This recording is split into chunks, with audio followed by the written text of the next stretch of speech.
¿Qué secreto podría ser tan devastador que destruyera la reputación de un rey y dividiera a toda una nación?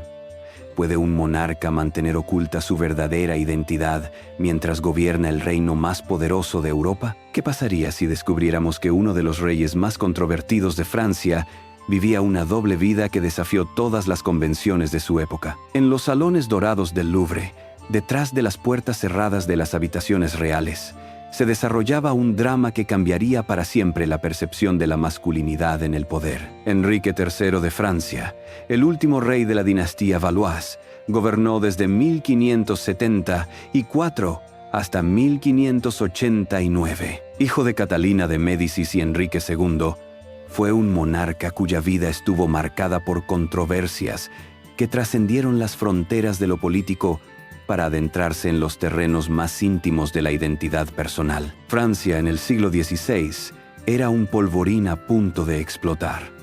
Las guerras de religión entre católicos y hugonotes habían desangrado al reino durante décadas. En este escenario de caos y violencia, la imagen del rey adquiría una importancia crucial. El monarca debía ser la encarnación de la fuerza, la virilidad y el poder divino. Pero el joven Enrique comenzó a mostrar comportamientos que confundían y escandalizaban a su corte. Sus maneras refinadas, su obsesión por la moda, su círculo de jóvenes cortesanos conocidos como los mignons, y especialmente sus hábitos de vestimenta, generaron rumores que se extendieron como la pólvora por toda Europa. Y esto solo acababa de comenzar. El momento decisivo llegó cuando los espías de la corte comenzaron a reportar algo inaudito. El rey había sido visto en sus aposentos privados vistiendo ropas femeninas. No se trataba de un disfraz ocasional para alguna celebración o mascarada.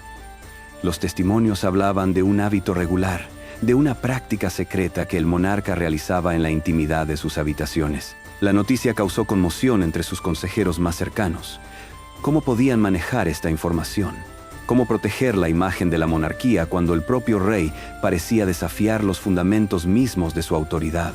La crisis no era solo política, era existencial. Catalina de Médicis, la poderosa reina madre, se enfrentó al dilema más complejo de su carrera política. Había maniobrado durante décadas para mantener el poder de sus hijos. Había sobrevivido a intrigas palaciegas y conflictos religiosos, pero nunca había enfrentado algo así. Su hijo, el rey de Francia, vivía una realidad que la sociedad de su tiempo consideraba no solo inaceptable, sino casi incomprensible. Los testimonios de la época nos permiten reconstruir la compleja vida privada del rey. Pierre de Lestoy, cronista contemporáneo, registró en su diario detalles que durante siglos fueron considerados meras calumnias de enemigos políticos, pero que los historiadores modernos han comenzado a reevaluar con una perspectiva más comprensiva. Enrique III había transformado sus apartamentos privados en un refugio donde podía expresar su verdadera naturaleza. Los testimonios hablan de vestidos de seda elaboradamente confeccionados, joyas exquisitas, pelucas cuidadosamente peinadas y cosméticos aplicados con maestría. El rey no solo se vestía como mujer, asumía completamente el papel, adoptando gestos, modales y hasta una forma de hablar que correspondía a su personaje femenino. Sus damas de compañía, inicialmente escandalizadas, se convirtieron gradualmente en cómplices y confidentes. Ellas fueron quienes le enseñaron los secretos del maquillaje, quienes le aconsejaron sobre telas y colores, quienes le ayudaron a crear una identidad femenina que, según algunos testimonios, llegó a tener nombre propio. Los encuentros más dramáticos ocurrían durante las recepciones nocturnas en sus aposentos. Mientras la corte oficial dormía, un pequeño círculo de iniciados se reunía en torno a un rey transformado. Allí, Enrique III podía ser quien realmente era, sin las ataduras del protocolo real, sin la presión de representar un papel que le resultaba cada vez más ajeno. Los mignons, sus favoritos, jugaban un papel fundamental en estas reuniones. Estos jóvenes cortesanos, cuya belleza y refinamiento habían ya generado rumores sobre su relación con el rey, se convertían en los únicos testigos de su transformación. Algunos históricos sugieren que estas reuniones incluían representaciones teatrales donde todos los participantes intercambiaban roles de género, creando un espacio de libertad absoluta dentro de las rígidas estructuras de palacio. Pero el secreto no podía mantenerse indefinidamente. Los sirvientes hablaban, los espías observaban, y gradualmente los rumores se convirtieron en certezas susurradas. La información llegó a los oídos de los enemigos del rey, quienes vieron en estas revelaciones el arma perfecta para destruir su credibilidad. ¿Qué motivaba a Enrique III a arriesgar su reino por estos momentos de autenticidad personal? Los análisis modernos sugieren que el rey experimentaba lo que hoy podríamos entender como disforia de género, o al menos una fluidez de género que no encontraba espacio de expresión en su época. Criado en un ambiente dominado por mujeres fuertes como Catalina de Médicis y sus hermanas, Enrique había desarrollado una sensibilidad que lo acercaba más al mundo femenino que al masculino tradicional. Su inteligencia excepcional, su amor por el arte y la literatura, su rechazo instintivo a la violencia brutal de su tiempo, todo apuntaba hacia una personalidad que no encajaba en los moldes rígidos de la masculinidad real. La presión psicológica debía ser devastadora.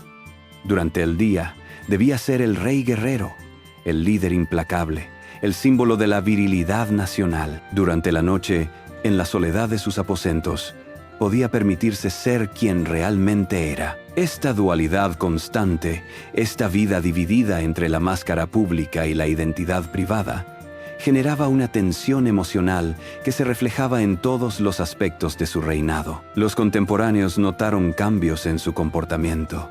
Períodos de melancolía profunda alternaban con momentos de exaltación casi maniática. Su toma de decisiones se volvía errática. Sus relaciones con la nobleza se deterioraban y su capacidad para mantener la autoridad real se debilitaba progresivamente. La religión se convirtió en otro refugio. Enrique III desarrolló una devoción obsesiva, participando en procesiones penitenciales extremas, fundando cofradías religiosas, buscando en la fe una forma de reconciliar sus contradicciones internas. Pero incluso en sus prácticas religiosas, sus contemporáneos notaron una intensidad emocional que consideraban femenina y, por tanto, inapropiada para un rey. Los enemigos de Enrique III no tardaron en utilizar estos rumores como arma política. Los libelos y panfletos que circulaban por París lo describían en términos que para la mentalidad de la época resultaban devastadores. No se trataba solo de ataques a su política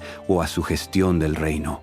Eran ataques dirigidos al corazón mismo de su identidad como hombre y como rey. La Liga Católica, liderada por los Guisa, encontró en estas revelaciones el pretexto perfecto para cuestionar su legitimidad. ¿Cómo podía gobernar Francia un hombre que, según los rumores, se comportaba como mujer?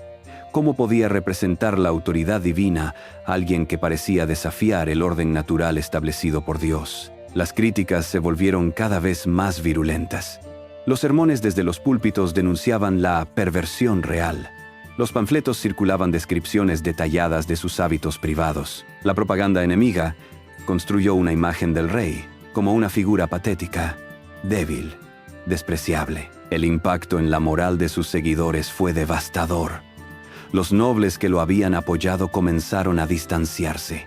Los funcionarios reales se mostraban cada vez más reluctantes a defender públicamente a su señor. La autoridad real, ya debilitada por años de guerra civil, se desplomó por completo. Enrique III se encontró aislado, rodeado de enemigos, incapaz de mantener el respeto necesario para gobernar efectivamente. Sus intentos de recuperar la autoridad a través de medidas drásticas, como el asesinato del duque de Guisa, solo empeoraron su situación. París se alzó en rebeldía y el rey se vio forzado a huir de su propia capital. El 1 de agosto de 1589, Jacques Le Mont, un monje dominico fanático, logró acceder a la presencia del rey en Saint-Cloud. Con un cuchillo oculto, atravesó el abdomen de Enrique III, quien murió al día siguiente. Con él moría no solo un hombre, sino toda una dinastía. Los Valois, que habían gobernado Francia durante más de 2 siglos, llegaban a su fin. Pero la muerte de Enrique III no silenció las preguntas sobre su vida. Durante siglos, Historiadores y biógrafos debatieron sobre la veracidad de los rumores, sobre la naturaleza exacta de sus perversiones, sobre el significado de su comportamiento.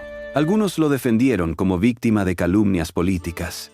Otros lo condenaron como un degenerado que había deshonrado la corona. Solo en tiempos recientes, con una comprensión más sofisticada de la diversidad de género y la sexualidad humana, hemos comenzado a ver a Enrique III bajo una nueva luz, ya no como un pervertido o un rey débil, sino como un ser humano complejo que luchó por reconciliar su identidad personal con las expectativas de su tiempo. Su legado es ambivalente. Como rey, su reinado fue un fracaso que terminó en guerra civil y asesinato. Como persona, representa tal vez el primer caso documentado en la historia europea de alguien en el poder que desafió abiertamente las convenciones de género de su época. Su vida nos plantea preguntas fundamentales sobre la relación entre identidad personal y función pública, sobre los costos de reprimir la verdadera naturaleza de uno mismo, sobre la evolución de nuestra comprensión de la diversidad humana.